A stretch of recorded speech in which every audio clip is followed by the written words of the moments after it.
Okay.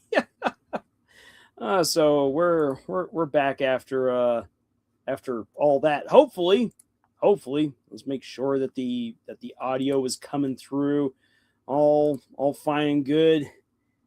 Can y'all hear me? Hopefully, we're so back. Sorry about that. It was not the link that was sent. No, Arts, you're not responsible for that. I'm the one who's responsible for showing off that footage from dealing with the Mikodono sisters as a breeze. I didn't think I was going to get it taken down for that because that video, that footage that I was showing, already worked for one video in the past. So I'm a little bit confused and perturbed. But good to know that you can hear me. I said, so we stopped hearing you back when you were talking about stalking. Okay, so, oh boy.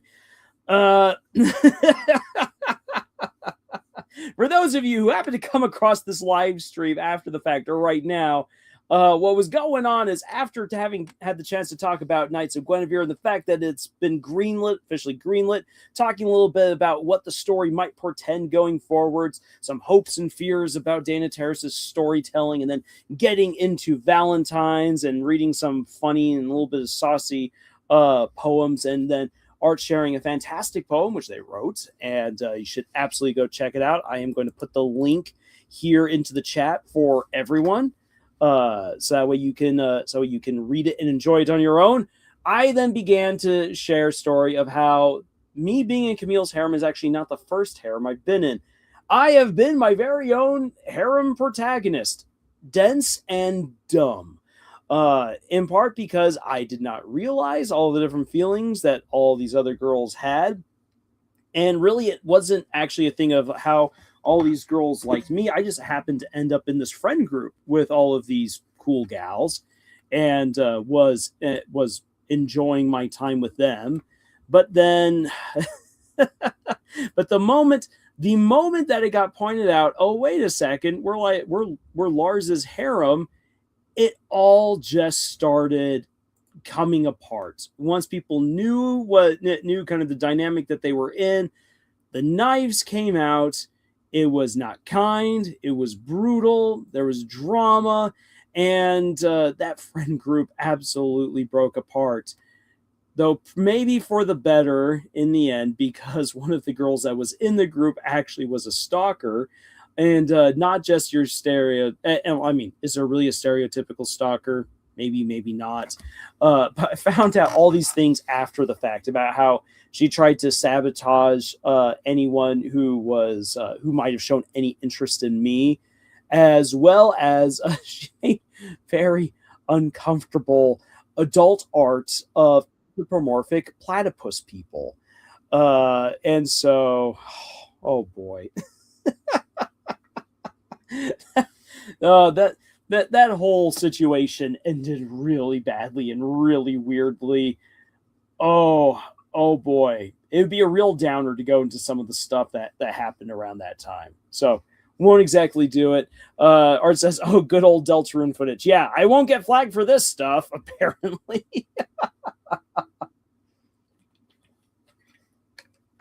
Oh boy. But talking about Perry the Platypus and his wife, oh, if it were that, I would have been slightly more okay. But no, it was all like fanfic OC platypus people doing very adult hentai stuff. It's just like, oh no, please no. I don't need to think of Perry the Platypus doing hentai stuff with your anthropomorphic OC. Please, no.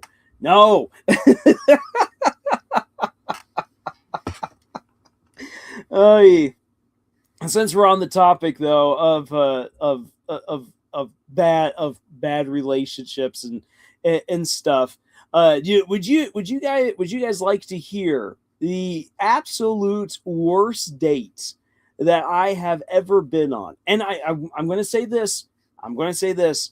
I helped to contribute to it. As much as I sound like I'm the victim by the end of this story, I guarantee you I was not. I was getting to a certain extent my just desserts. But So ridiculous, is so bad. And yet at the end, like it wasn't like oh we'll laugh at this someday. Like I was laughing at it that night that stuff actually happened. So if you're interested, I can relay the story of the absolute worst date. I for Valentine's. Let's see here. Let's take a moment and and read another sonnet. Let's see if we can find another ridiculous sonnet. Sonnet 10 was the one of you're a bad girl and I like you and please change so that way I can justify trying to be in a relationship with you. Oh, here's the here's the stereotypical one. This is the one that everyone has heard at least one line to. Sonnet 18. Shall I compare thee to a summer's day? Thou art more lovely and more temperate. Rough winds do shake the darling buds of May, and summer's lease hath all too short a date. Sometime too hot the eyes of heaven shines, and often is his gold complexion dimmed, and every fair from fair sometimes declines, by chance or nature's changing course untrimmed. But thy eternal summer shall not fade, nor lose possession of that fair thou owest, nor shall death brag thou wanderest in his shade, when in eternal lines to time thou growest. So long as men can breathe or eyes can see, so long lives this, and this gives life to thee.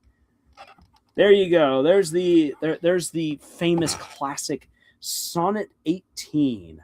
Shall I compare thee to a summer's day, read in a very bad accent. No votes for Lars's worst date. All right, well then we shall move on, and I shall not embarrass myself any further.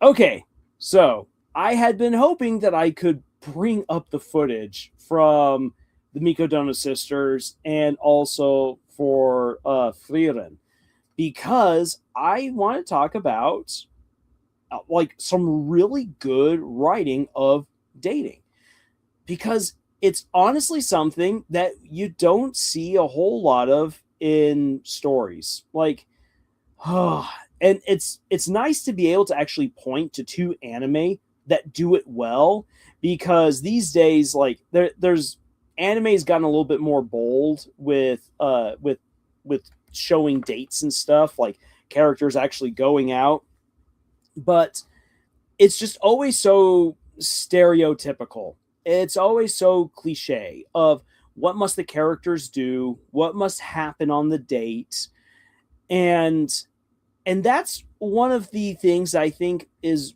done wrong when it comes to dating, especially how dating, or I should say, how dating is portrayed in fiction. It's that there's these stereotypes that people know of, like, oh, this bad thing happens on this date, or this good thing happens on this date. And if the writer's like, this is a good date, they have a checklist, and they're like, I did this, I did this, I did this, I did this, I did this. Therefore, it is a good date. Yes. Or if it's a bad date, they have a checklist of I did this, I did this, I did this, I did this. Therefore, it's a horrible date. Oh, it's so awkward. It's so cringe. Yes. The reason, though, why I wanted to show and bring up dealing with Mikodona Sisters as a breeze and Frieren season 2 specifically, the episode from last week, is that they depicted dates that I think felt way more real, way more applicable to just your average audience member who's like wow, you know what? I've been on a date like that, or I've seen something like that happen on a date before. And what you want to do when it comes to writing romance is you want to make the romance as realistic to the audience, or as relatable to the audience as possible, which I know sounds really weird because most people who have ever picked up a romance novel will know that stuff just don't happen. Romance novels are romantic power fantasies.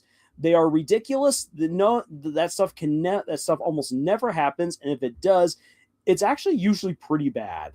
It's actually things that if you think about it, you're like, that's not healthy for a relationship. That's not healthy for a body. That's not healthy for society. Why? Why is this even in here?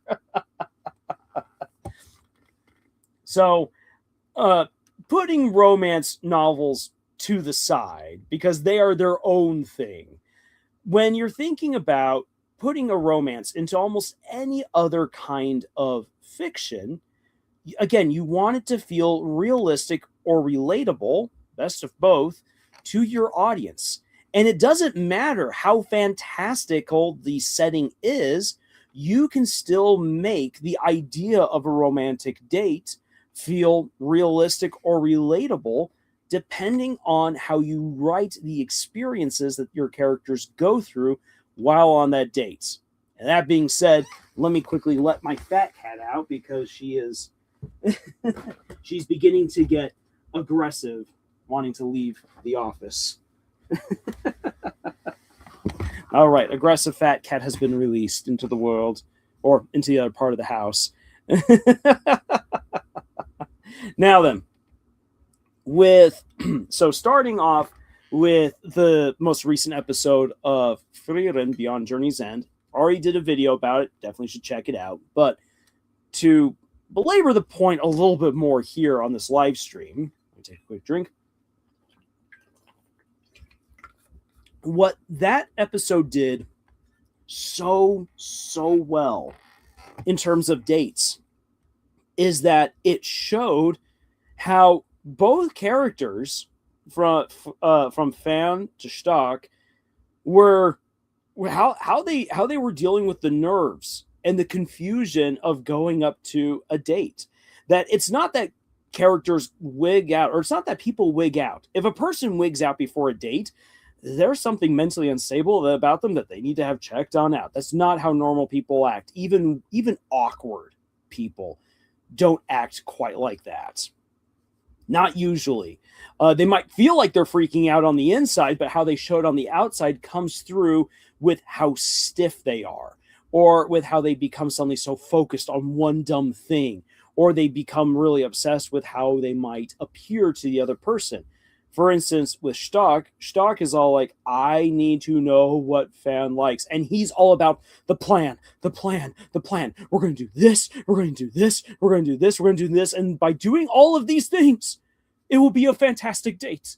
So he's like, I'm going to take Fan shopping. She loves shopping. I'm going to make sure we do shopping. Then we're going to go, we're going to get something to eat. I know that she likes to eat. We're then going to get a very fantastic dessert. I know that she loves big, fluffy pancakes. I'm going to get her all the pancakes. Then we're going to go and we're going to look at the sunset. If I do these things, Fan is going to have a fantastic date.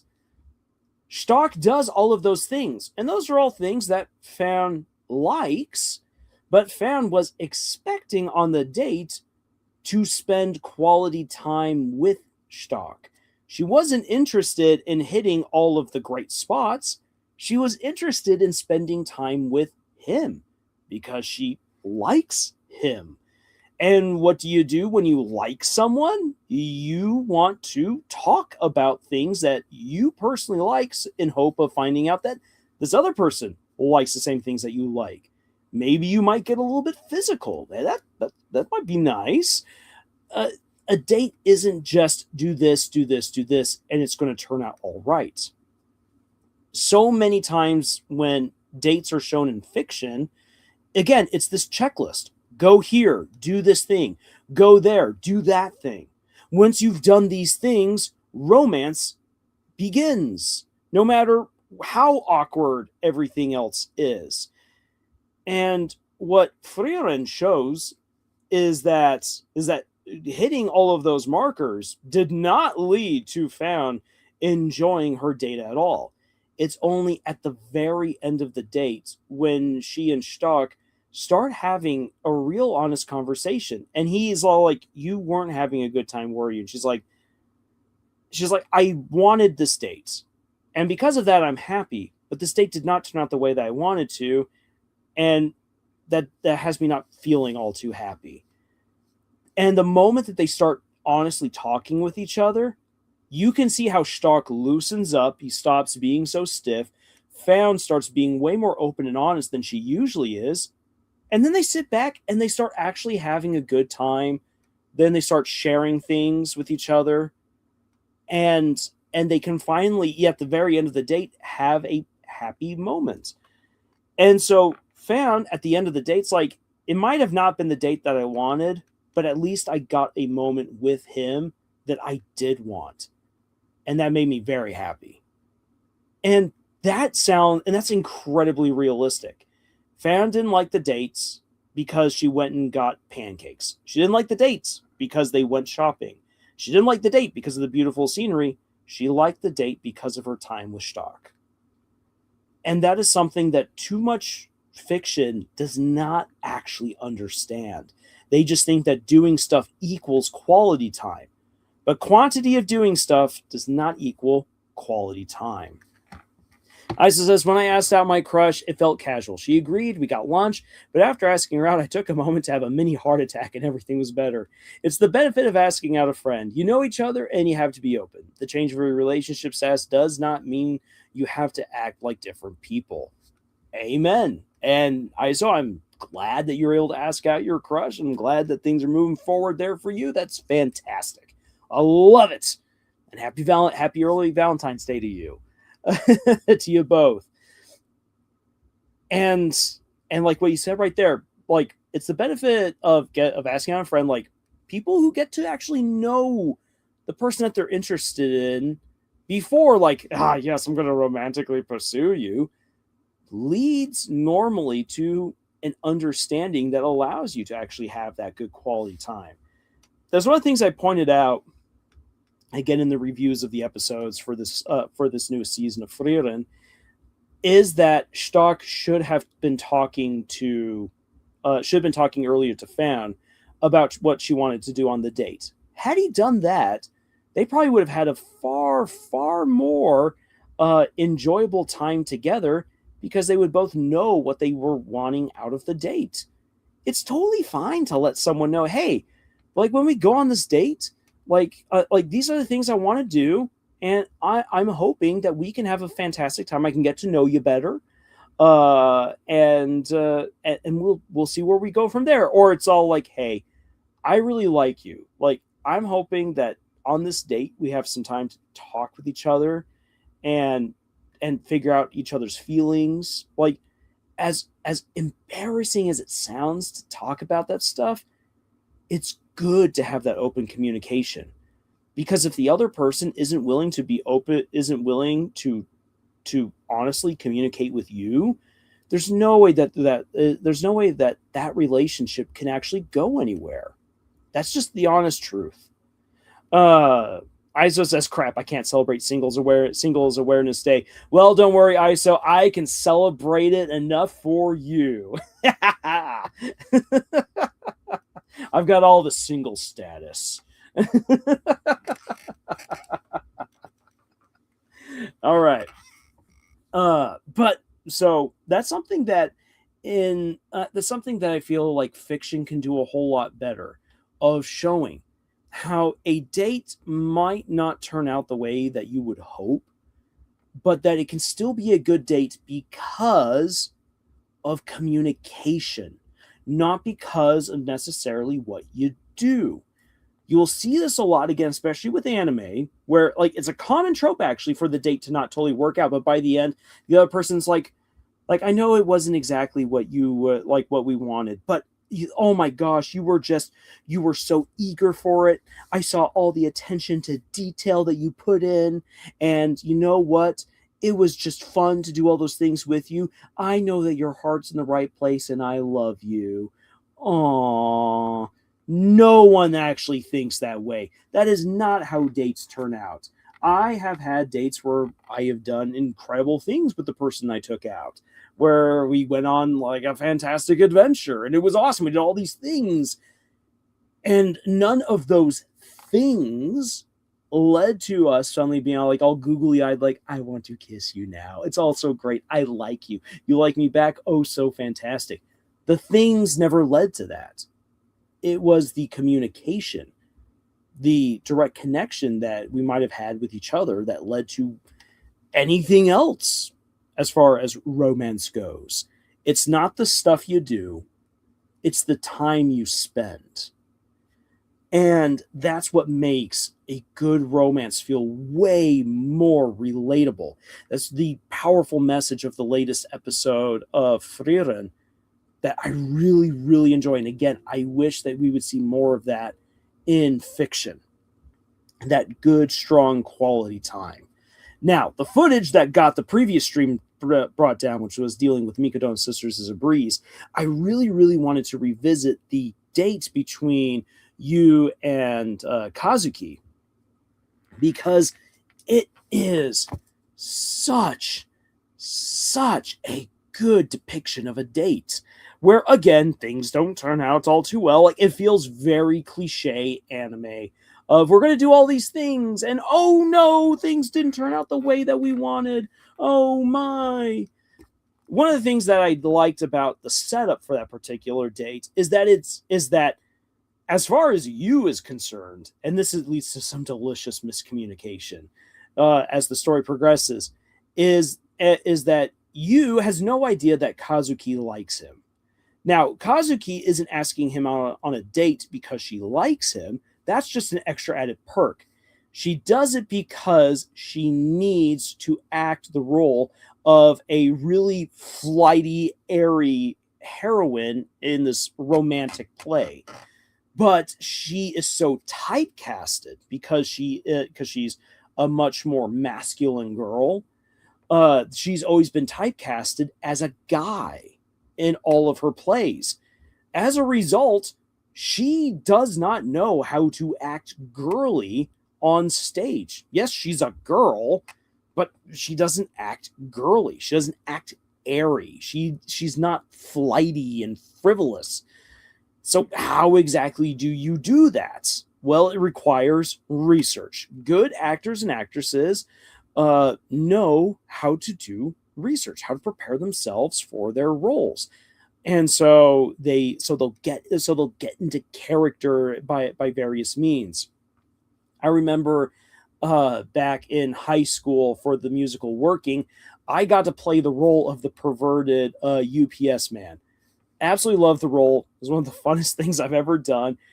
It was also a role that made a lot of people very uncomfortable, in part because I actually did it very, very well. Basically what it was is I was like, okay, then this guy is awful. I have to be the most sleazebaggy person ever. I have to like, okay, then. So how do I tap into that sleaze bagginess? And it was a bit of an adventure. I'll tell you that. The perverted UPS man. So like I actually even still remember some of the lines. So some of the lines where the UPS man comes onto the stage, terrifying a housewife, coming up from behind and playing a prank on her, shouting, "UPS!" And it's supposed to scare her, make her drop her groceries. And he's like, "Oh, I'm so sorry," and plays it off. And then when she leaves, he turns to address the audience about his perviness, but gets interrupted by a dog. So he freaks out because there's a dog, and he's like, "I hate dogs." I hate dogs, and I actually got in really big trouble for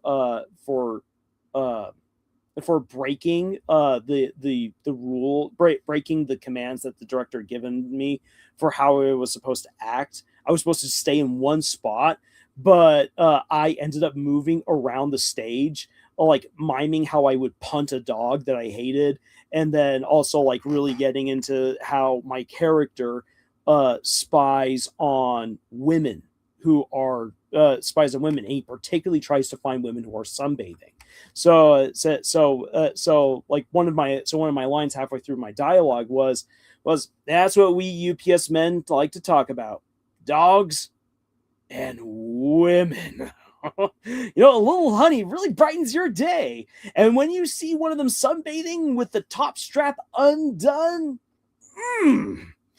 And so, like, I got really into it. Like I says, was what in the cartoon villain? I hammed it up. I hammed it up with how I was just all like, oh, yes, I'm going to get this woman to flash me. And it just got really into the role. And it was really, really funny. People said that my performance opening night was their favorite of opening nights. And then I got yelled at because I did so many things I wasn't supposed to on the stage. But but in any case, so like I had to, because I don't go, me, Lars, I don't go around trying to get women to flash me. I don't go peeking over my neighbor's walls or anyone else's walls for that matter to see if anyone's sunbathing. I am not that kind of a person. Far, far from it. And so I had to get myself into that role. It's the same thing for Kazuki in dealing with the Mikodon sisters as a breeze. She is not a girly girl. She's a more masculine girl. So how exactly then do you get into the role of a girly girl? You gotta play. You gotta do your research, which is why she goes on the date with you. And you's all like, I'm here to help you. Yay. So he arranges for all of these different things to happen on their date, wherein Kazuki can experience what it should be like to be a girly girl. And what he does, and this is where I really, really enjoy where the story takes it, because it's such a fantastic message by the end of the date, is that you, unbeknownst to Kazuki, is taking pictures the entire time, covertly, to capture moments where she is acting way more feminine, way more charming. And so as a result, like when they then finally have the big crescendo to the date, they're going to ride the Ferris wheel. Oh my, Ferris wheels.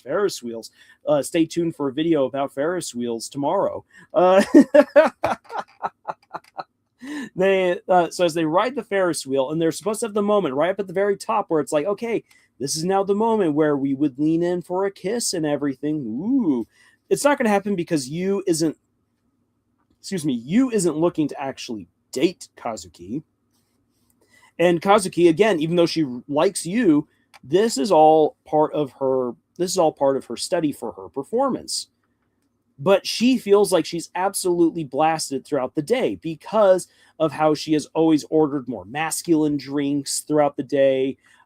She didn't grab Yu's hand at the right time to be the proper girlfriend. Just that she was always acting, again, more masculine rather than girly girl. And so she feels like she's absolutely failed. She's like, this was a failure of a date. And Yu is like, you know what? Maybe so. It didn't turn out the way that we wanted. But you have it in you, Kazuki, to be whoever you want to be. And he's like, I think that you can definitely be a girly girl. And he shows all the pictures and everything, but which is fantastic, which is where most anime would end it. And it's still sweet and everything, even though it's really cliche. But what Yu says, and this is, again, where you want a romance to feel relatable. He says, people don't just love you, Kazuki, because you're perfect. People who really care about you, people who love you because of who you are. You're not just your perfection. You're also your flaws. Your flaws are beautiful too. Now then, there are some flaws, some character flaws in all of us that are definitely not endearing in any kind of way. Yu's not necessarily talking about our worst vices, but rather that it's okay to not be perfect. Because if someone really cares for and loves you, they do so because of the whole package that is you. They understand that, yeah, you've got your faults, but your faults don't detract from who you are. In fact, your faults are a large part of who you are. And you work, and all of us as we work to strive to overcome our faults, that is endearing. That is ennobling.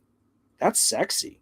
A person who understands who they are and understands where they're deficient and tries to work on that, that is incredibly attractive. Just going to say, if a person doesn't find another person who's working on self-improvement attractive, then you really need to rethink what's important to you about other people and even about yourself. Just going to be honest about that. Totally honest here. Dating advice from Lars. So one of the reasons again why, like I said in one video that one of the best date ideas I can hand you is to go play mud football with someone. The reason why I say that is because mud football is rough. It's fun, but for the first like 10-15 minutes, you are just like, oh, I feel icky. I feel gross. I don't like this. I'm sore. I'm getting tackled. I'm getting beaten. Awful, awful, awful. But after those first 10-15 minutes and you get into the game and you're having fun, suddenly it's just a blast. And you don't care. You're having fun rolling around in the mud. And if you're doing it with someone that you like, then they're sharing that time with you, quality time. You're having a great time. But here's another thing. When you can see a person at their dirtiest and you still enjoy being around them, that I take as a sign of you've got a connection. Will it go on to big, beautiful, amazing, romantic things? Maybe, maybe not. But if someone can share with you a dirty, rough time and you still enjoy one another's company and you still find that person sexy afterwards, you found yourself a keeper. Again, it's one of the reasons why I say a great date idea is to go play mud football.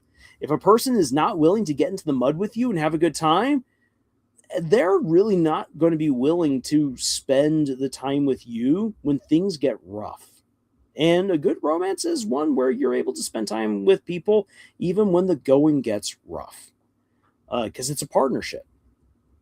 And so thinking then again about what you tells Kazuki on their date is basically that faults can be beautiful too.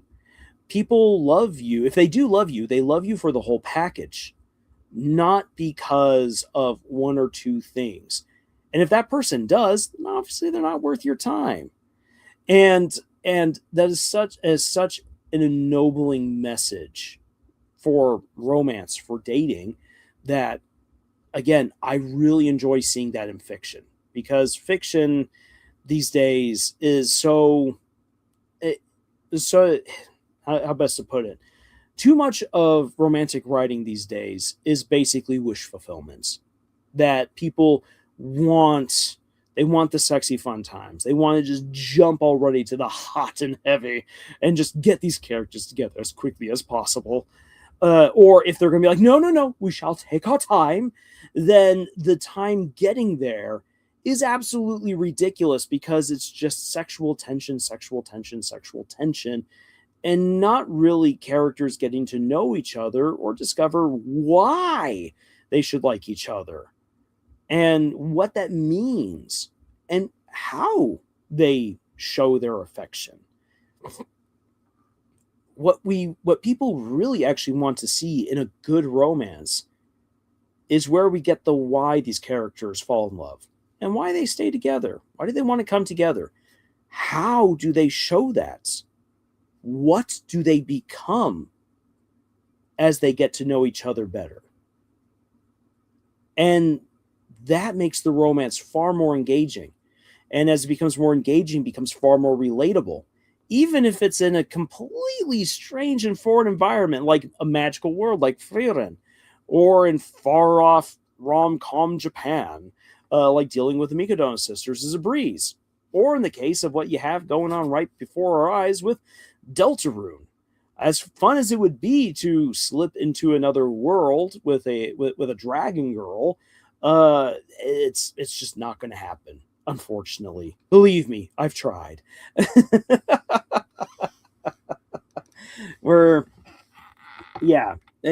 Reality is reality. And yet, the relationship between two characters like Chris and Susie, I'm thinking about that good cruisy stuff, it feels very real because of how their relationship has evolved over time. It's engaging. And because it's engaging, again, it becomes relatable. Okay, go ahead and take a drink of water right there. And so let's actually kind of walk a little bit through this, if you will. So we've got ample evidence to suggest that Chris was already kind of developing a crush on Susie before the events of chapter 1. Chris and Susie are sent to the supply closet to go get chalk. I personally think that was not part of the plan. It was supposed to be Chris and Noelle who went to go get chalk, and that ended up not being the case.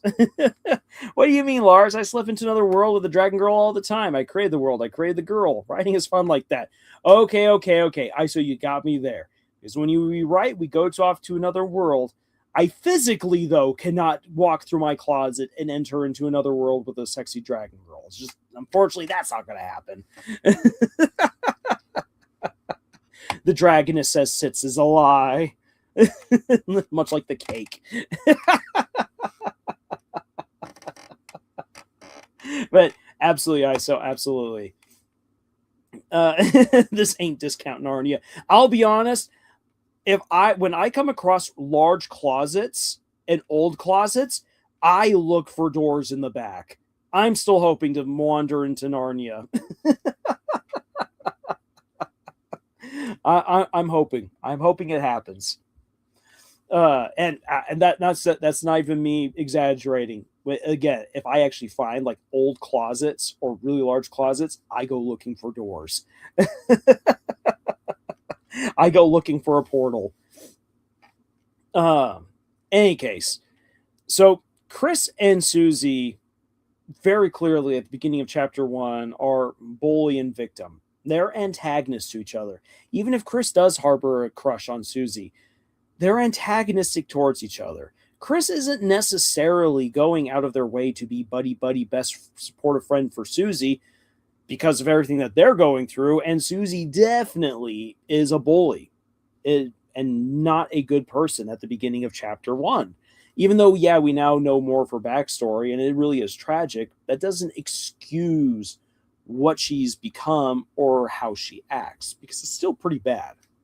So they start off as enemies. By the end of chapter 1, they become friends thanks to the journey that they go through. And it's not just Chris sticking up for Susie and intercepting King's blast to save her. It is accepting her into the group, even after a betrayal, trying to teach her how to flirt, going through battles together, solving puzzles together, sharing quality time. It's not just that they did all this stuff, but it is how they did it, why they did it. And that is what begins to form a more positive and much stronger bond, which becomes a friendship by the end of chapter 1. Then from there, it's just the ball continues to roll. As they go on their adventures, they're heroes together. They go save Noelle. They help to correct Birdley. They defeat Queen. They stop the roaring. They're getting to become better friends with Ralsei. That in chapter 3, that's a very interpersonal journey through the TV world. And Susie opens up more about her past and does it not just simply to help out Tenna, but she's opening up right in front of Chris as well. She starts sharing far more of her own personal feelings, her deep thoughts, her regretful past with them. So much so that when we then get to chapter 4, Susie has a very beautiful moment of talking about how she actually would have hated Chris even more had she learned earlier about how they can play the piano. But now that she's spent time getting to know Chris and really coming to care for and appreciate Chris, and can see how beautiful their music is when they play for themselves, that Susie's like, that thing that I once would have hated you for, I now want to hear it from you even more. I want to listen to you play music.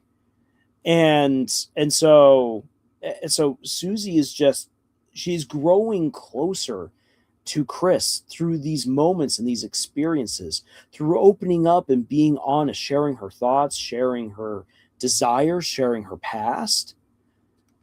And so that makes the story very engaging. It's very interesting though in Deltarune, because we are controlling much of Chris's actions and choices for words. The interesting thing is that when we control Chris and tell Chris what to say, we are actually not necessarily in charge of what Chris exactly says. There are times where we choose things for Chris to do that turn out in a very different way than what we probably would have expected, because we give a command to Chris and then Chris acts upon that command, and that command isn't always, again, exactly what we would have expected. You can especially see this in the first fight with Susie, where you try out all these different things to try to placate Susie, and Chris is throwing out stuff. That I would never have thought of, like complimenting her hair, offering her worms. Those are very clearly things that are very Chris, and that Chris would know or try to say based on the history that Chris already has with Susie. So it's very interesting how Toby shows all of this, but we get all these glimpses from Chris that show that Chris as well has got these feelings for Susie. There's so much more that they would want to share and to say, but don't really have the chance, either because of how we control them or because of the fact that they are trying to stick to this plan that they've got with Carol.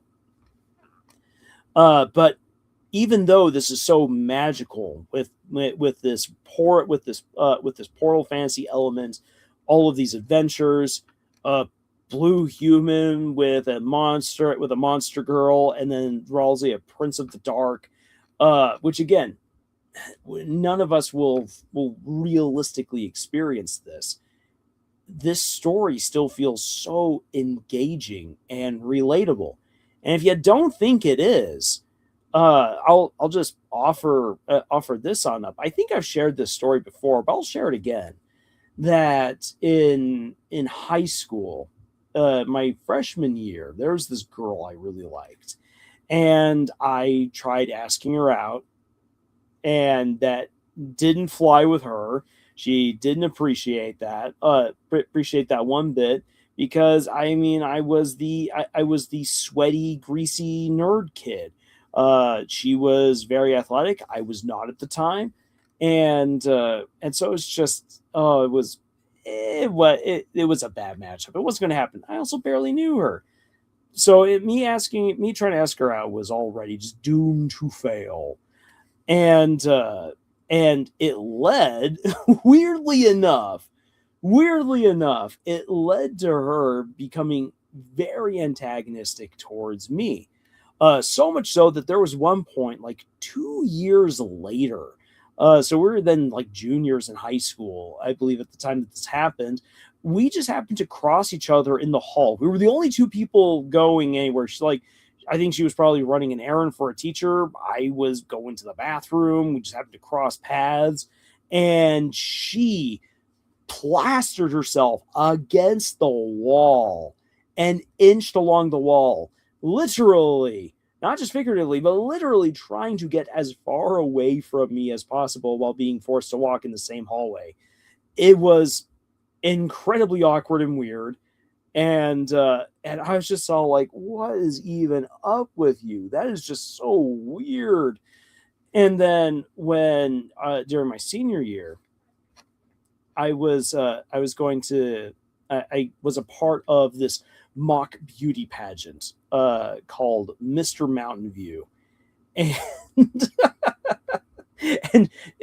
for part of the for the mock beauty pageant was, of course, it was the evening wear, the evening gown, And so for the men are all in their all of us guys are in these nice tuxes that we got from some store on loan, and we were going to get we were going to be given lovely escorts, and either by the luck of the draw or because someone really didn't like this girl or really didn't like me, I don't know what, they decided to make her my escort for the evening. So she was not happy at all, and I was really annoyed. Omega, you had to go use the bathroom. Well, thank you for popping back in. What did you miss? You missed me pontificating about Cruzy, how it's relatable, and now tying in the whole like enemies to friends through my own experience, because I've actually gone through that. And the thing is that on the night of Mr. Mountain View, uh, we had our performances, so we had to show off a talent, we had to show off our club that we were representing. There was we also had to show up in swimwear, do all these things. So now it came time for the evening gown. All of us had to show up in our beautiful tuxes, or to look very handsome, and try to not appear like sweaty dumb teenage boys. and and it wasn't just simply show up and look good for the final part of the show, but we also had to give to our escorts a gift. And a lot of guys really went overboard with their gifts. I didn't have the money or the resources to really do anything hugely elaborate, and I also didn't know what she would actually want. So what I decided to do, because our dress rehearsal was so painfully awkward, because she did, yeah, like when she had to escort me onto the stage, she literally just like touched my elbow with her hand, and literally held me at arm's length, and like that's how much she did not want to be there with me. And so I was like, this is dumb, this cannot stand. So on the night of the show, she again is acting like, I really don't want to be here with you. And the gift that I had for her was a platter of cookies and brownies and candy, most of which I'd made myself. And right there in front of like a third to half of the school, I was like, hey, look, I know that we haven't gotten along for a really long time, and and I I'm done with that. I want to bury the hatchet. Here's a peace platter of cookies and brownies and candy. I hope that we can put whatever happened with us in the past.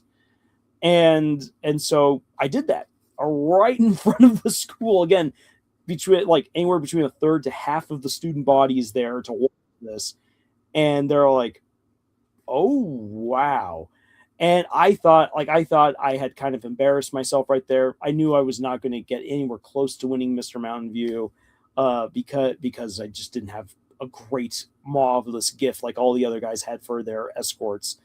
But I was like, you know what? Anything to just put this awfulness behind us. The next week on Monday, when I happened to share a class with her, she, for the first time in 3.5 years of us knowing each other, was like, "Hey, Lars, how are you doing?" I was so cough, I'm like, "Good morning, I'm doing well." And from there, we never became bosom buddies. Never got as close as Chris and Susie get in the game, but a, a genuine respect grew between us, and we actually became friendly. So much so that she was that year one of the very first people to sign my yearbook. Like when it's like, "Hey, we got yearbooks, everyone sign yearbooks, yay!" She came up to me and was like, "Hey, Lars, I want to sign your yearbook." And it was nothing flowery or awesome. It was just like, it's been great knowing you. I hope you had we had a fun year together. Hope you have a fantastic summer and a great life. Something like that. Really short. And and it's one of the most appreciated things that that I have from my senior year of high school. And just because a genuine understanding and small friendship came out of that antagonism. It's real. It's something that can actually happen. And so when I see Chris and Susie, it's not like I'm like, yes, I want to live that experience that I had in high school and see where it could go romantically. Because no, I knew it was never going to be romantic between me and her, uh, but I can relate to it. I know what that's like, and it's a kind of story that I see as just being really sweet. And because I know the potential from my own experience, I'm like, yeah, I think that this would be really, really neat to see completely played out in the game. Doris Station says, I'd love to see a fic with like that with Chris and Susie, to be honest. In fact, I might write it myself. Yeah, go for it. I think that would be fun. That actually would be a pretty fun fic to write of Chris being in and being in Mr. Hometown or something like that, and competing against Birdley and Jockington. And Chris, there's no way Chris is going to win, and and in all honesty, there's no way that Birdley's going to win either. Jockington is going to be Mr. Hometown. Uh, Everyone's like, sorry, Chris, you can't be like your brother. You can't be like your brother Azrael. Azrael, who won Mr. Hometown all 4 years he was in high school. And then for Chris to have Susie as an escort, and highlight how their relationship has grown as a result of all their adventures together. That could be a really fun story. Wait, isn't Chris non-binary? Yeah, Chris isn't non-binary. Chris is non-binary, but I mean, yeah. I said just like Mr. Hometown. I guess in their case, if Chris were to win, you could just say Chris is the hometown hero. Yay! So it's like a male pageant. Yeah, Mr. Mountain View. Back in high school, it was a male beauty pageant. uh, it was the school put on a female beauty pageant and a male beauty pageant. For the girls, it was very much like your stereotypical beauty pageant. For the guys, though, it was a joke. Everyone knew it was a joke, and everyone wanted to be in on the joke. That's one of the things that made Mr. Mountain View so much fun, because the guys were not trying to one up each other, but like, I'm more manly than you. I'm so popular.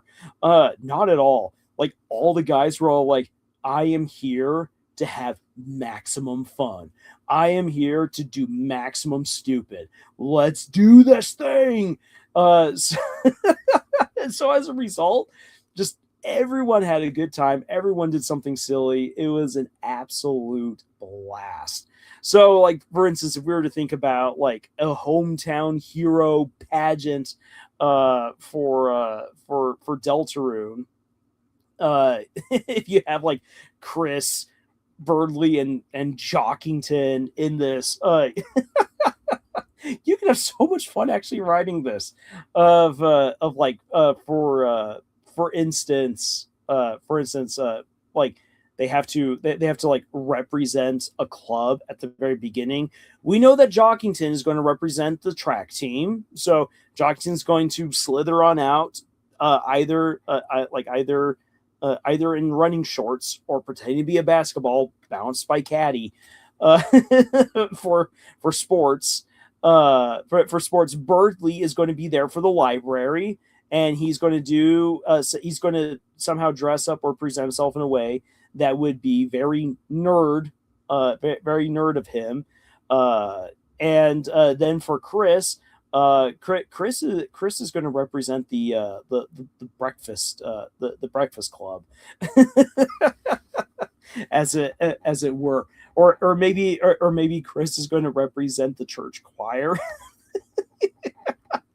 I don't know. It could that however you want to write. Actually, let's go with that. Chris represents the church choir. Burley represents the library, and Jockeyton represents track. So yes, shorts on a snake. We're doing this. Jockeyton shows up in shorts. So like okay, we have got Jockington for the track team. There he is. How did he fit into those shorts? And then and then Birdley for the library. And then so Birdley appears so Birdley appears like carrying a stack of books, and he's like, yes, and like only the smart ones survive in the library. And everyone's like obligatory clapping, like yes, we know Birdley. And then Chris for the choir. And so Chris rolls on out on a bench, on a piano bench, dressed in choir robes. Looks at the crowd, and then begins to sing swears. It would definitely 100% be a Chris thing to do.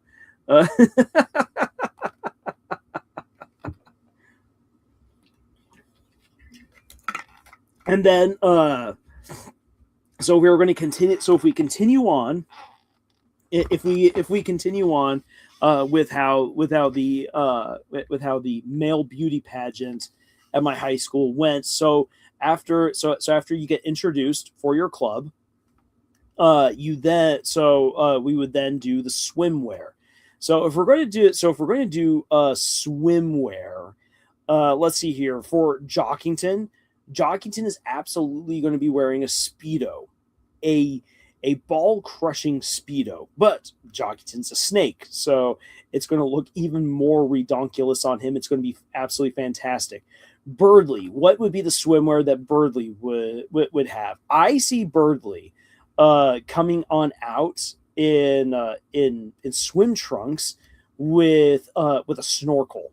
That is how I see Birdley. Birdley comes out with swim trunks and a snorkel for his swimwear. Then how does Chris? Then what does Chris wear for their swimwear? Victorian swimwear for Birdley. The full body. I was actually going to say the full body swimsuit for Chris. Chris shows up in a full body swimsuit, perfectly unisex. And again, so that way everyone's all like, yeah, what exactly? Preserving the non-binary identity for Chris, or even better, Chris shows up in a full wetsuit, or even better, because Chris is a prankster. Chris shows up completely lathered up in sunscreen, and has a coconut. has coconuts as a bikini. There was a guy who did that my senior year when I was competing in Mr. Mountain View. He wore a coconut bikini for his swimwear. It was really funny. And then for talents, let's see here. For talents, Jockington is definitely going to be a basketball, and be used as such. And then for Birdley, I think that Birdley would either show off by doing a spelling bee thing, or maybe try to show off with a video game. That's sorry for spamming so much in the chat, by the way. Oh, don't worry about it, Dorcas Daydreams. It's only a handful of people here, so the interaction is much appreciated. But yeah, no, it's actually kind of difficult. Like, what would Birdley do? Actually, you know what? I could see this for Birdley. Birdley doing cosplay. That like very, very nerdy cosplay for Dragon Blazers. That would be Birdley's That would be his talent for the beauty pageants. So yeah, so Birdly wows everyone with his Dragon Blazers cosplay, and Chris would do the piano. What about Chris cosplay? What, Birdly showing up in Chris cosplay? I don't know if Birdly would quite condescend to that. If Chris were to show up in cosplay, Chris would absolutely cosplay as a ravenous human, and specifically torment Noel. Excuse me for their talents. In When I did my talent portion for Mr. Mountain View, it did not go well. But in the second half, first half actually went together really well. It I so I It was going to be kind of like Phantom of the Opera. I was going to come out as the Phantom in the crowd. So I was going to show up in the crowd, and it was gonna look like I was going to whisk off a beautiful girl and then dance up onto the stage. But instead, actually, it wasn't me dressed up as the Phantom. I was dressed up as Raul. Um, and I Instead of dancing with a beautiful girl, I ended up actually dancing with my niece. So I had my oldest niece, who at that time was very small, just like a year and a half, 2 years old, and so I took her, danced up onto the stage, and then my brother-in-law showed up as the Phantom and then stole her away, and then it was going to then transition on over into a just a freestyle dance for the Numa Numa song. If you have no idea what that is, definitely look it up. It is ridiculous. That is old school internet, and it is amazing. But the problem is that performance, the second half of the performance, really bombed because they dropped the lights. Because me and the other guys who were supposed to do this we were supposed to have glow sticks to rave. I didn't have any glow sticks. Only one guy had glow sticks, and he was the only person who showed up. Everyone else bailed. So as a So as a result of that, the second half of my performance absolutely sucked. uh, Nobody tell Mimic about Numa Numa. Mimic will find out one way or the other. Um, but So yeah, that was how my performance went. Let's not have that go for Chris. Let's give Chris a win. I think as fun as it would be to do something else other than the piano for Chris, let's be honest, Chris would probably do the piano, but maybe find like some kind of way of like really really spicing it up somehow. That could be a fun way. That could be something fun to workshop for a fan fiction of the hometown hero pageant that Chris would be competing in against their classmates. And then of course the nightwear, the nightgown, which for Birdley is going to be a tux. For Jockington, it's going to be a tube sock, drawn on by Caddy in Sharpie to look like a tux, and it's going to be pretty dang good. And then for Chris, Chris shows up wearing a skirt, wearing a black skirt and a black tux. There we go. By satisfying everyone. What if the whole class competed? That'd be cool. Though then as far as like an escort goes, you then have to figure out if anyone's going to escort them or if they just show up at the end in their evening gown wear. But if we do it where they get escorted, obviously Caddy escorts Jockington, Noel gets escort Birdley, and then Susie escorts Chris. Or if or if you wanted to be really mean, Susie has to escort. Actually, you could make it really mean by having Susie have to escort either Jockington or Birdley, because Susie does not get the Jockington hype, and she doesn't like Birdley. Birdley be like, ah, yes, Susan is escorting me. We are fated lovers. Uh, uh, Caddy would actually get along pretty well with having to escort Chris, so it wouldn't be too weird. But if you wanted to make it weird, then she would have to actually probably be the one to escort Birdley. Susie doesn't get the Jockington hype, so she would be escorting. She'd be escorting Jockington, and then for Noelle gets to escort Chris, which at first might seem like, well, that's not too bad, but then have it like be announced as they go on out. Ah, yes, the childhood friends, Susie and Chris. Oh, I wonder if there's anything there. And just like Noelle dying inside, like, no, there isn't anything there. Oh, why did you have to bring that up? Ah, and Chris just unmoving face Chris. Yeah, you could have all different kinds of fun with a mock beauty pageant for high school teens in Deltarune.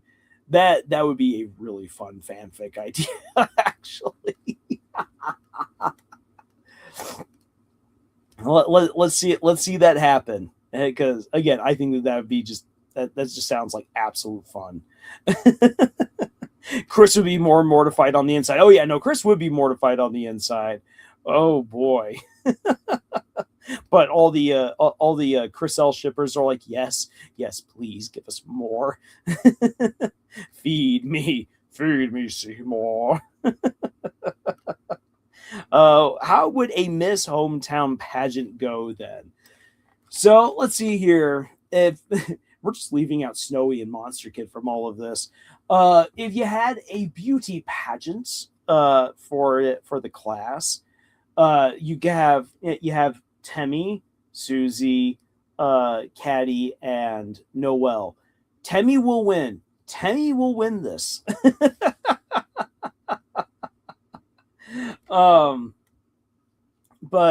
So let's see here. For clubs that they would represent, Noelle's on the track team, so she would represent track.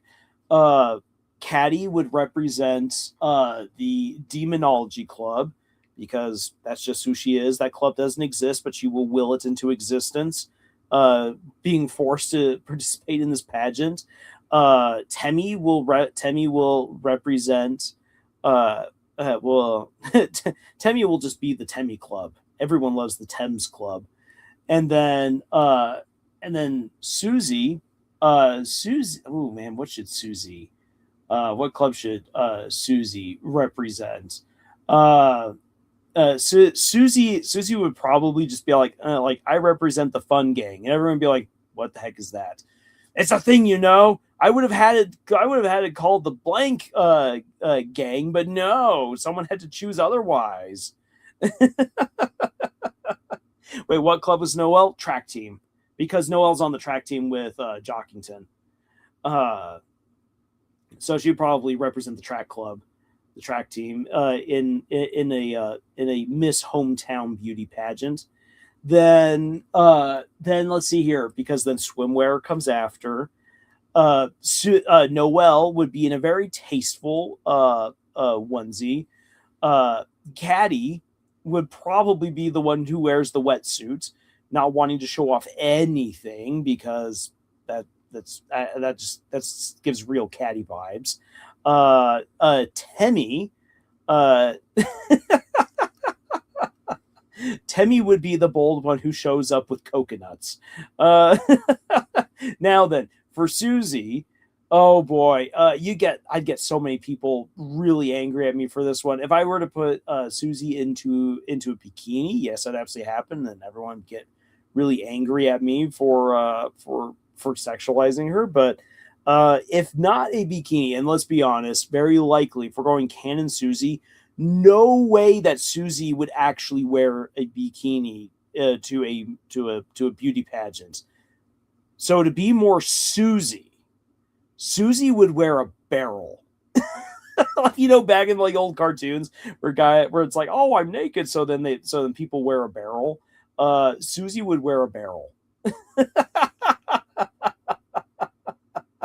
People get mad when you put Susie in feminine clothes in general. Yeah, I know. But to be more canon Susie, and just for the lulz and the giggles, definitely have Susie in a barrel for swimwear. So Noelle in a tasteful onesie, Caddy in a wetsuit, Temmie with the coconuts, and Susie and Susie in a barrel. Then for their talents. For Let's see here. Caddy would summon a demon, or at least attempt to summon a demon. Uh, in For her talent. Then Temmie would actually hatch egg, and everyone would be absolutely confused on how that even happened. And then let's see here with Noelle. Man, what? Actually, no. For Noelle would sing. Noelle would come out and sing just a very beautiful song, and everyone would be like, "Oh my gosh, it's amazing!"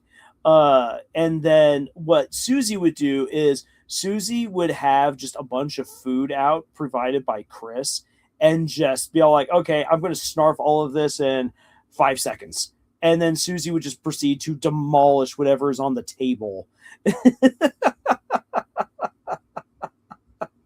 uh, that would be that would be Susie's talent in the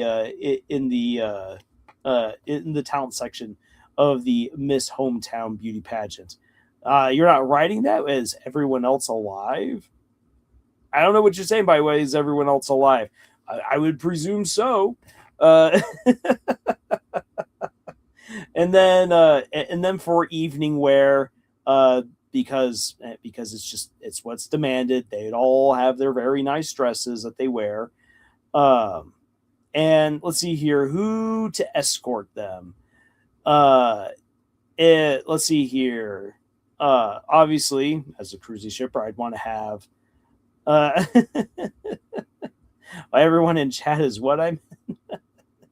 I mean, there's not many other people right now watching this live stream, so it's just it is what it is. That's what happens when the first half of the stream got taken down. It kind of robbed the momentum. Plus, it's getting a little bit late.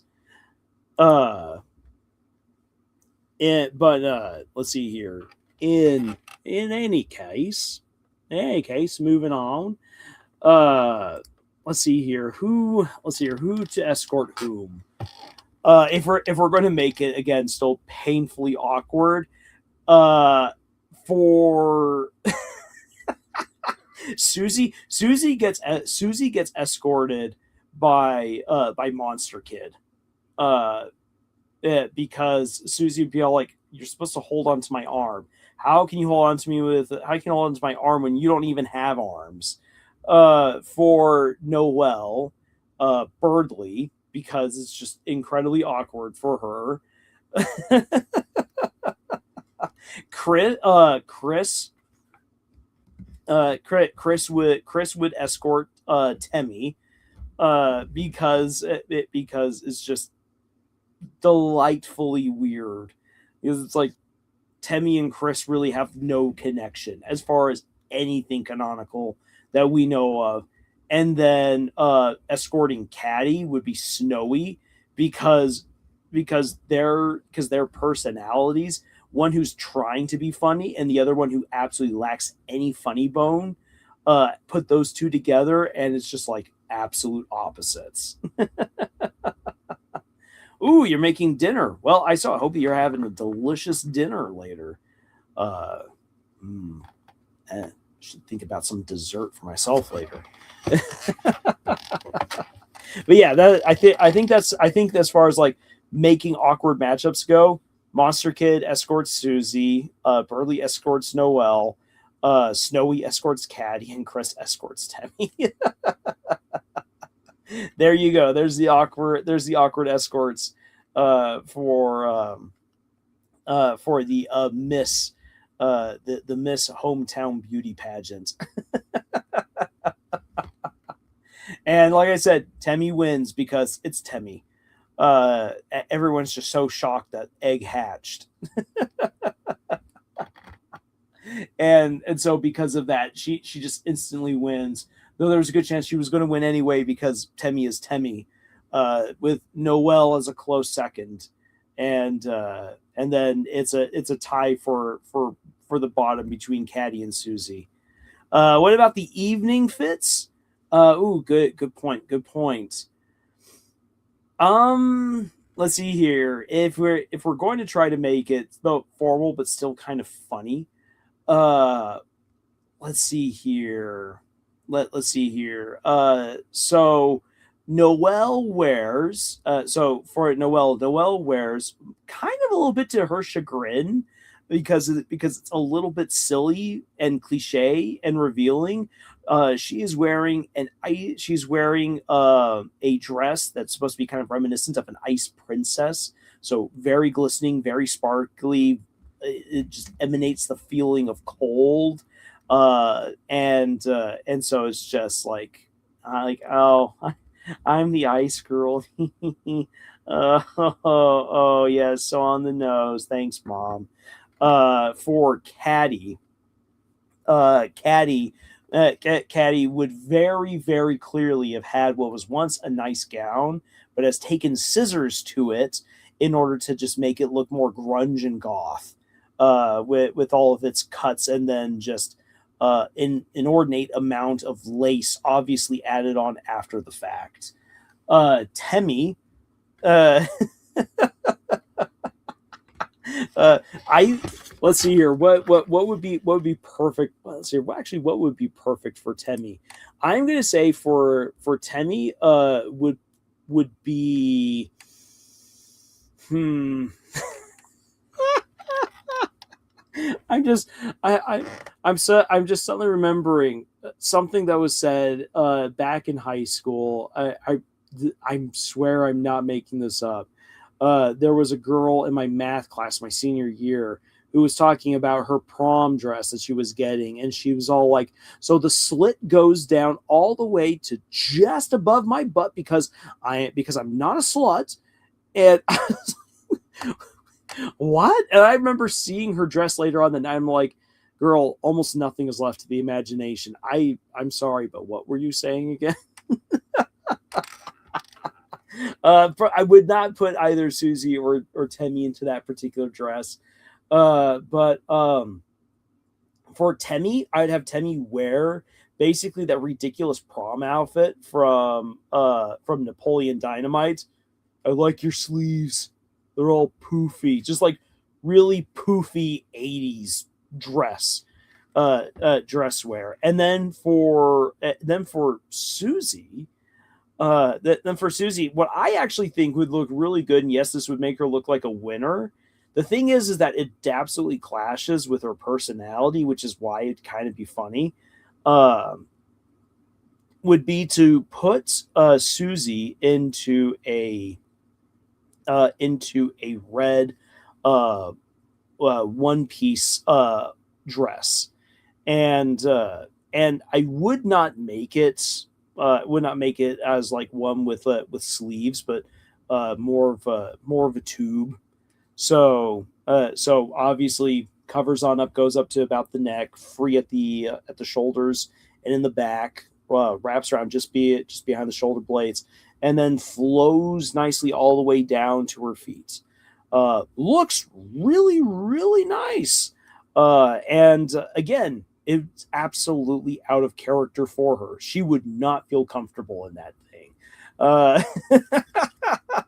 which is where the comedy comes in, because Noelle, Ice Princess, yay, thanks, Mom, for being so on the nose. Temmie, poofy 80s dress. Caddy, once was a nice dress, has absolutely made it awful. Susie is in a legit nice dress that works for her. She just doesn't like it. She hates it. So there you have it. There's the evening wear for the Miss Hometown beauty pageant. Long may it be awkward.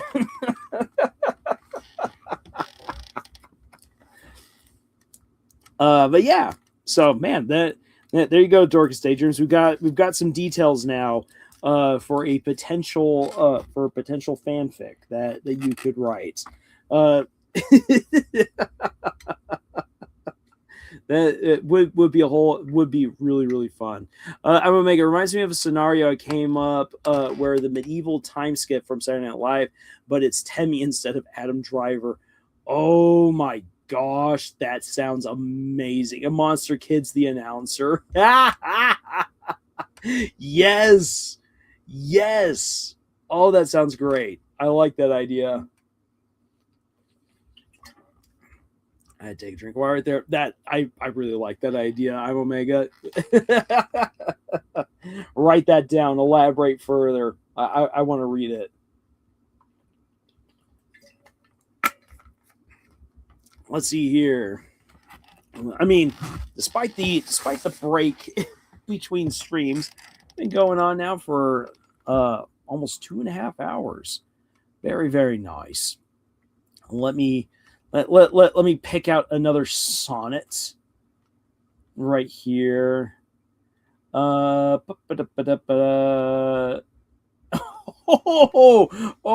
for Valentine's Day. Let's read this one. Let me confess that we two must be twain. Oh boy.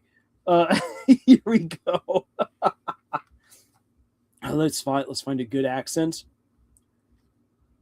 Let me confess that we two must be twain. Although our undivided loves are one, so shall those blots that do with me remain. Without thy help by me be born alone. In our two loves there is but one respect, though in our lives a separable spite. Which though it alter not love's solo effect, yet doth it steal sweet hours from love's delight. I may not evermore acknowledge thee, lest my bewailed guilt should do thee shame, nor thou with public kindness honor me, unless thou take to thy honor from thy name. But do not so. I love thee in such sort, as thou being mine, mine is thy good report. That there's the breakup sonnet. That's what that is. That's a breakup sonnet. Oh my gosh. I mean, it says, I was just going to do an animatic with the official audio, but if you're interested, I'll try to do the script. Oh, yeah. Oh, yeah. Say, I mean, if you just do the animatic, it'd still be pretty fine, but script does sound, a script is fun to have as well. Oh boy, what a thing to read for Valentine's Day. Here's the breakup sonnet. Well, let's hear. We've had some time to read, to read and recite some poetry. Talked about Knights of Guinevere. Talked about dating writing, specifically looking at Frieren and dealing with Mikado's sisters as a breeze. Recounted some stories. We've done a Deltarune fanfic. Man, is there anything else that we need to chat about tonight? Dark Stadium says, I'm Susie and I love ham sandwiches. Oh, it's like Miss Congeniality right there.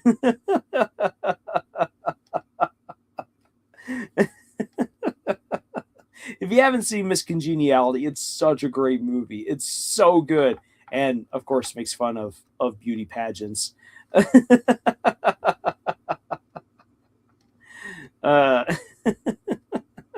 Yeah, I know those typos. I know what you're saying there, Darkest Daydreams. That it happens to the best of us. But yeah, I believe that we've covered it all. Everything that at least at least I had in mind for tonight. I had been thinking about going on a rant. There's like almost no one here to really like truly appreciate that rant. So I might have to hold off on it because I I've got so I might as well share right here what my thoughts are. Why this rant was something that came to mind. Why I'm like, maybe I would want to do this.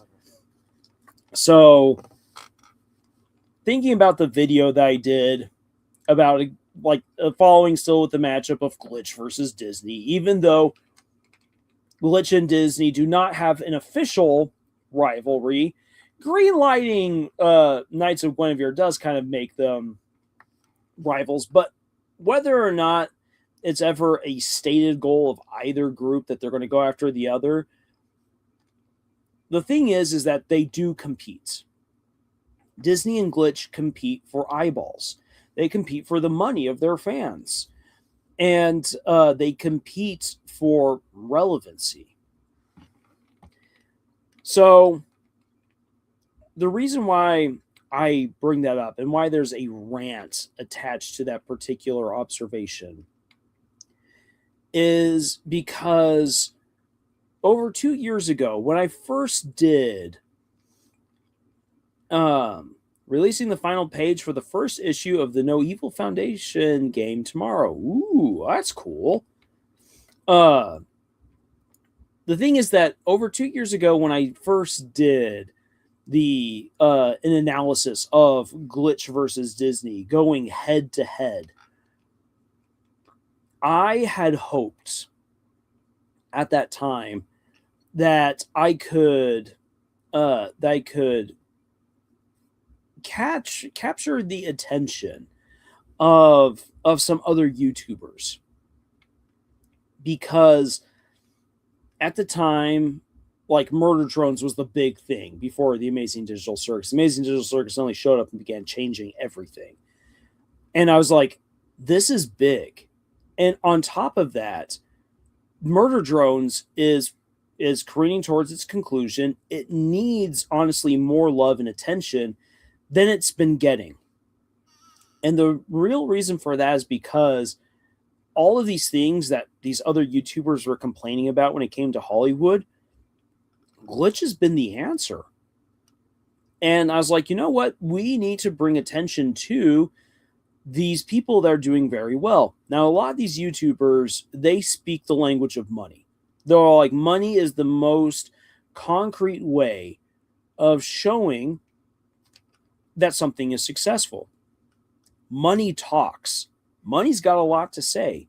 And when we it looks like the hand's out of the way now. I love that part in the game. Money's just a very, very easy way of breaking things down. And you can easily attach understanding of trends and of people to money, where it comes from, how much. Money says a lot. And so I wanted to take their similar styles of analyses and bring it to indie animation to show that indie wasn't just some passing fad or craze at the time, but that it was a genuine, reliable business, and that it was here to stay. And not just be, indie is indie, but that indie now has a place in the mainstream. Because from the perspective of Hollywood pundits and from a lot of YouTube commentators, indie is just this weird niche thing. When they hear indie, they just automatically think weird, artsy, fartsy. Glitch is indie, but it is far more mainstream and relevant and engaging than these people would ever think it could be or ever give it credit for. And so I was hoping through that video and through some of the other subsequent videos that I did to be that voice and be that connection between indie and these other bigger YouTubers who have significant platforms to bring the messages together and show, look, if you're upset about what's going on with Hollywood, then these indie shows are the solution. They're the beginning of something big and awesome. But as great as that video did, and I am still amazed and happy and honored that over 500,000 people have watched and enjoyed that video. That's incredible to me. I also think it's incredible that there are other YouTubers who have gone out of their way to try to take me to task for making that video. That's also awesome. It means that what I had to say landed with people. It meant something. And it shows again just how important indie animation has become and how important Glitch has become and was at that time. And it's only grown even more so since then. And so in any case, I had hoped that I could help to kind of bridge, be the bridge between a fantastic company like Glitch Productions with these other YouTubers. Now, in hindsight, I realized that those YouTubers and Glitch would never actually be a good match. Doesn't mean that they couldn't appreciate Glitch, to be all honest. But over time, and this is where kind of the rant comes in, is that the YouTubers, the pundits, the analysis, and the analysts who helped me to really form the arguments that I have about how Glitch has been doing, and to really dive into the numbers and show just how good Glitch has been doing as well. Yeah, me and those guys have gone now in completely different directions, and they're just kind of living out there in black pill world, saying everything is awful, everything must burn down, and I'm over here like, we are in the beginning of a brand new age, and it's amazing. We got to do more. So yeah, there's a rant. There's a rant there, a rant that I should give at some point, just to kind of put the end cap onto a long, slow conversation that's been going on now for over 2 years, and I feel like it's really. I feel like the fact that Knights of Guinevere, the fact that it's been greenlit,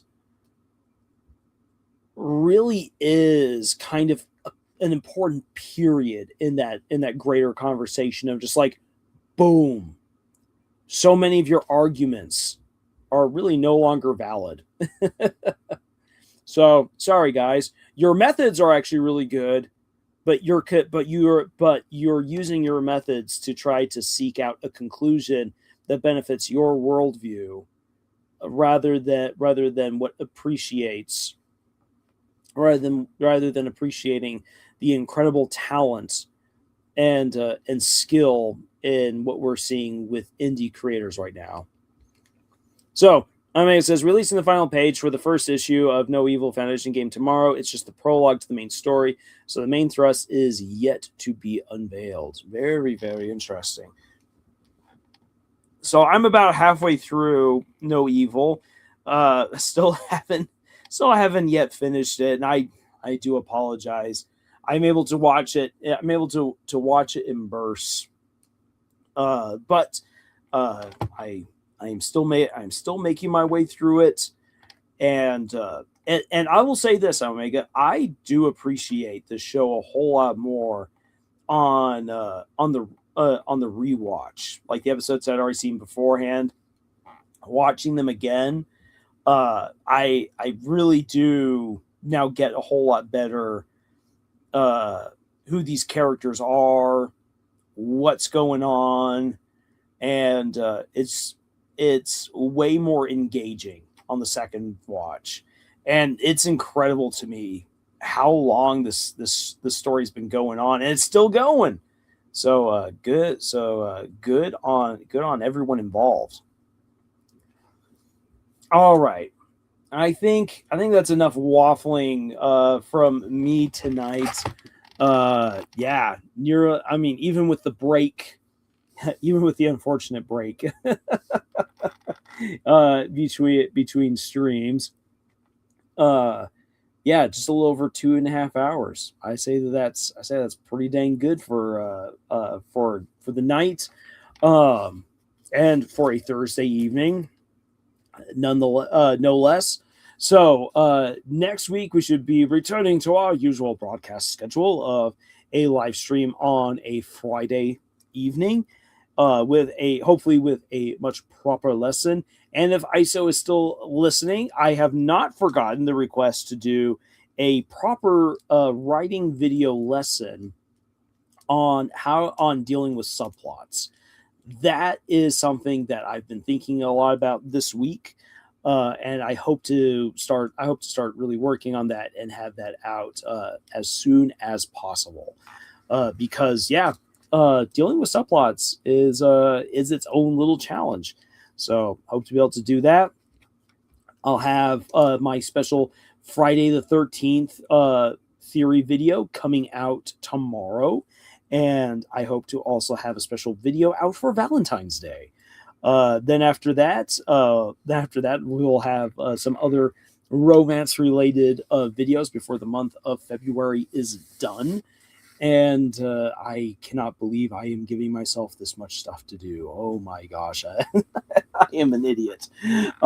Anyways, yep, got to return for the rest of the evening to doing some writing and some more editing. So no reason to bid y'all adieu. But yeah, thanks so much for being here. And ISO says I've been binging all the writing advice videos about subplots, and they haven't helped me at all. Really? Oh boy. I mean, I have no idea what you've watched, ISO. And I'll be honest, I'm actually not going to watch any of those other videos, because I think that, again, taking my novice writing experience, my own experience with subplots and their nature, and then of course encountering them in a lot of forms of fiction, I think I have a good way of showing how a subplot can function depending on the story that you're telling. Writer Brandon McNulty, or Nulty, not Nutty, McNutty. Brandon McNulty has a good video on subplots. Okay. All right. That's good. Yeah, so like I said, I've been thinking about this, and I definitely want to make sure that I have like a good solid video that has some visuals that help to put things hopefully into a good perspective of what can be done with subplots. And as I've been thinking about that, I have also been going over to Gravity Falls, because since Gravity Falls had good solid 21 to 22 minute episodes, they had quite a bit of runtime, but they went with an A and B plot format, and the B plot was always basically a subplot, and the way that those subplots were handled actually encompassed the different ways in which different varieties of actual subplots, and they all serve a very important purpose in either furthering the main plot or furthering a character arc. So my hope is to kind of take all of my muddled thoughts, properly lay them on out, and then have some good solid examples with something like Gravity Falls, maybe a few other stories, then to say, okay, this is your different style subplots. Here are some examples of how it's been executed. This is what you, depending on what type of subplot you're using, this is what you need to think about. Also, there are always cons to using subplots. There is never, like, like, even though there's some amazing stories with amazing subplots, there is always a cost to doing a subplot. And that basically that cost is the audience's engagement with the main plot.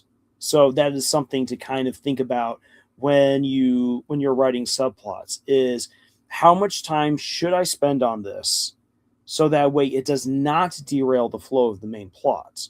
No matter what kind of subplot you're using, you are always detracting from the main plot. And the main plot is almost always what people are really there for.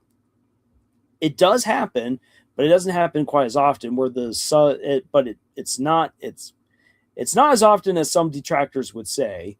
Where the subplot actually ends up being the real hook for the story. One of the very few instances that I can think of in any story, like in some stories, where I'm like, just give me the subplot, please, just please, is Yancha no Gal Anjo-san, which is a really interesting romance manga. And I should actually use this, I think, maybe for the video as well. The main plot of Anjo-san and then the main character Seto becoming a couple, the first like 20 chapters for them is pretty cute. The problem is that they as characters do not progress for the next 130 chapters. Like, it really is actually very annoying, because it just feels like they don't go anywhere. However, the subplots suddenly become very interesting, because the friends of Seto and Anjo start falling in love with each other. And so suddenly you're all like, yes, yes, yes. Like, whenever I see that one of the chapters has popped on over to one of their friends, I'm like, thank you, because the subplots of Yancha no Anjo-san are way more interesting than the main plot is at this point. And that's actually something that, as a writer, you do not want to have happen. You do not want to have the subplot become more interesting than the main plot.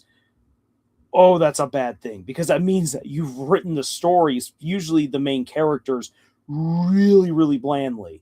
So again, this kind of then comes around to the pros and cons of a subplot. Is that a subplot is a way of developing characters that you personally really enjoy and that help the audience, whether it be readers or viewers, to better understand the larger picture. A subplot basically puts things into greater context. A good subplot gives us the chance to explore aspects of the world, or to explore other characters who we otherwise would not have enough time with, because of whatever the main characters are doing within the main plot. Subplots provide opportunities, but because you're suddenly taking away time from the main plot to investigate and explore something else, it immediately slows down the story and risks losing the engagement of the audience, because at this point they've likely been hooked and are interested in the main characters and the main plot. If they aren't and have made it as far as to your subplot, like, the reason now that they're so interested in your subplot is because it's now the saving grace. It is, they were basically at that point reading because of a loss, because of the sunk cost fallacy of, like, it has to be worth it. It has to be worth it. And it normally isn't. That's why it's called the sunk cost fallacy. A good subplot versus a very bad main plot ends up actually reinforcing the idea of the sunk cost fallacy, because you're all like, it is worth it. It is worth it spending all of these hours reading this book, because this subplot brings life and joy to me. Brings life into the story and brings joy to my heart. Again, if that actually happens to your own writing, that's when you know you've really messed up. So, after already going on that little tangent, that will be something that I try to take those initial thoughts and bring it to a much more concrete, laid out like an actual lesson video for you and for anyone else. And I hope that it ends up being a useful tool to you. So with that being said, and also for anyone else who's right now watching this or who watches this video later, if there's something that you would like to learn as far as writing goes, please reach out to us in the comments and let us know that there's something that you would particularly like to learn, and we'll look at it and we'll try to make a good lesson video that you can then use as a resource in your own writing. So with all that being said, I think it's time for me to sign off. Thank you everyone so much for coming on here tonight. Especially, it's kind of a little bit weird it being a Thursday night. But again, thank you so much. And I hope you guys have a fantastic Friday the 13th and Valentine's Day weekend. And with all that being said, I will see you guys in the next video. But until then, y'all, tschüss.